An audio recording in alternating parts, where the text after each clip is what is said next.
Halo, Matt in di sini. Di video kali ini kita akan belajar tentang kardinalitas suatu himpunan.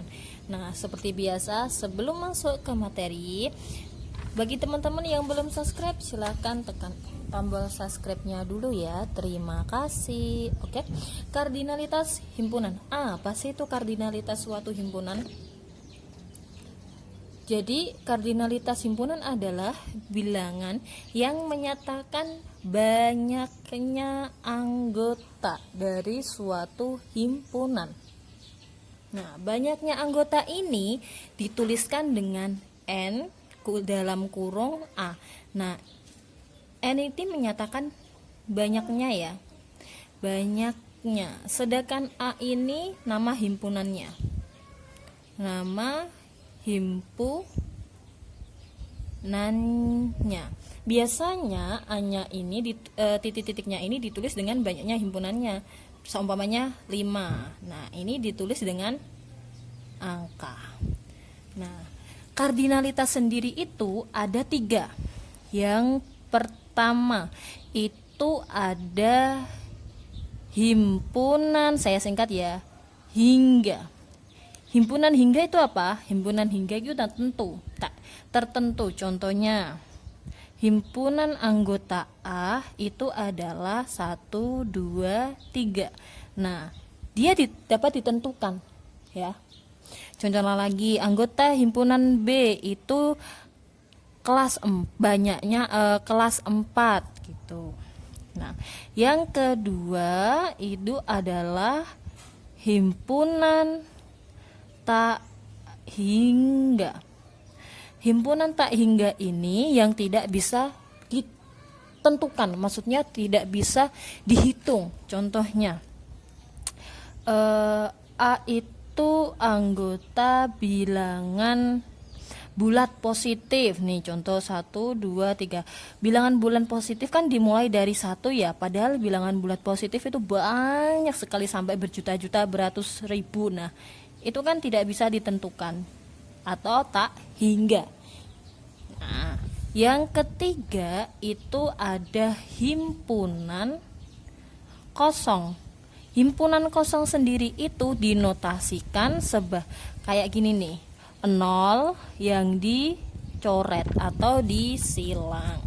Nah, contohnya apa? Contohnya ini adalah A, anggotanya bilangan ganjil yang habis dibagi 2.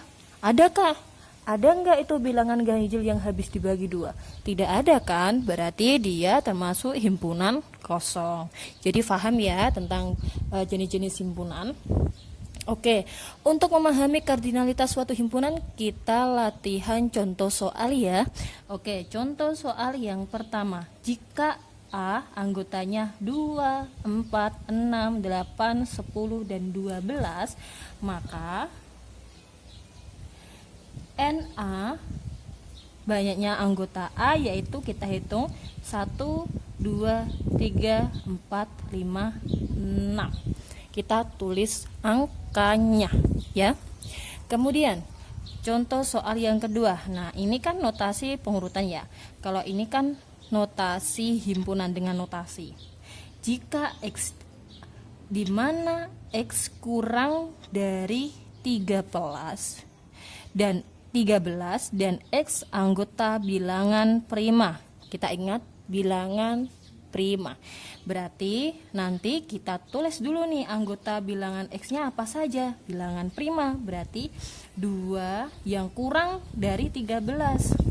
Ya, berarti 2, 3, 5, 7, 11. Apakah 13 masuk? Tidak, karena tidak ada kata sama dengan. Kalau ada kata sama dengan berarti 13 masuk. Nah, kalau sudah menuliskan anggotanya, berarti maka NA banyaknya anggota A yaitu NX banyaknya anggota X yaitu kita hitung 2, 1, 2, 3, 4, 5. Ada 5. Nah, pengurutan sudah, notasi himpunan sudah. Sekarang contoh soal yang dengan kalimat. Kalau dengan kalimat berarti jika Y himpunan bilangan bulat negatif lebih dari negatif 7. Ingat, lebih dari negatif 7. Kita ingat-ingat dulu koordinat. Yang ke sini semakin besar atau semakin kecil? Ya, kalau ke sini semakin kecil, semakin kecil. Kalau ke kanan apakah semakin besar atau semakin kecil? Ya, semakin besar ya. Oke, berarti kita tulis dulu himpunan bilangan Y-nya. Berarti Y anggotanya yaitu lebih dari negatif 7. Berarti negatif 6 ke kanan ya, karena lebih besar. Negatif 5. Kak, apakah negatif 7 ditulis? Tidak, karena tidak sama dengan. Kalau ada sama dengan negatif 7, berarti negatif 7 ditulis. Berarti negatif 5, negatif 4, negatif 5, kemudian negatif 4, kemudian negatif 3, kemudian negatif 2, kemudian negatif 1. Kak, apakah 0 ditulis? Tidak, karena bilangan bulat itu dimulai dari negatif 1 ke kiri ya. Oke, ini yang dinamakan lebih dari negatif 7. Berarti maka banyaknya anggota bilangan Y adalah, kita hitung nih, 1, 2, 3, 4, 5, 6. 6. Jadi paham ya tentang kardinalitas himpunan. Kardinal itu banyaknya anggota. Kardinalitas itu banyaknya anggota. Ingat-ingat ya. Seperti itu. Video kali ini cukup, semoga bermanfaat ya. Jika teman-teman suka silahkan di like. Jika ada pertanyaan silahkan teman-teman tinggalkan di kolom komentar. Jangan lupa subscribe di channel Pet In-nya. Terima kasih, sampai ketemu di video selanjutnya.